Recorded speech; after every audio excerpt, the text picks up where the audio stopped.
I think that we can definitely think of directors as infectious agents. And really, I think it all boils down to humans being social and there being impacts of the social connections that we have. So we'll use my brothers as an example, which my older brother, he had a social network that was maybe some bad apples, and he had a few situations where he got in some trouble by hanging out with those bad apples.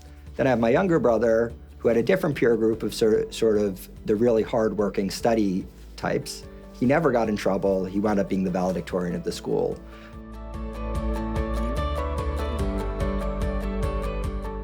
I think at least in part, we're shaped by the people who we were around. And I think that same idea can also transfer into the firm and fund space. And really what we see that when funds surround themselves by directors, a peer group that's maybe has some bad actors, and how we think about bad actors is being from firms who don't necessarily have good governance practices.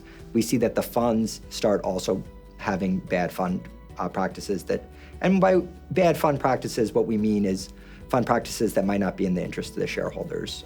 But the flip side is the positive, that if you surround yourself with a positive peer group, like my younger brother, you could lead to a fund that has really good outcomes for its shareholders. So I think that there's both a message to regulators there about trying to shape fund boards to include better actors so that you stop those bad infections, almost like a vaccination. But there's also a message to the funds that want to become good actors of populating your board with individuals from really high governance quality firms, and that could lead to then a better governed mutual fund.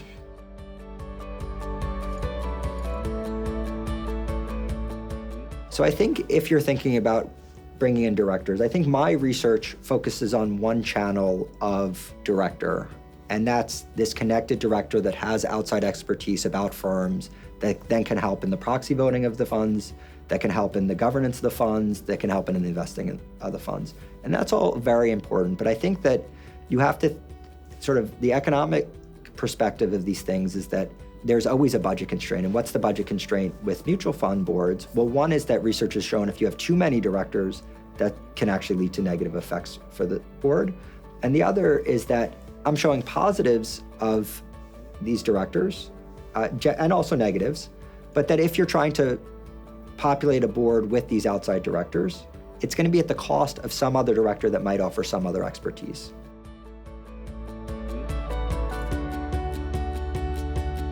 If you have too many directors on your board that are connected to outside firms, that might mean that you don't have a director on your board that has a legal expertise, or a director on the board that has an institutional money management expertise. So sort of like very grandly, economists like to speak of equilibriums, and it's hard to say what the equilibrium, the optimal equilibrium is of the number of outside connected directors that sit on the board.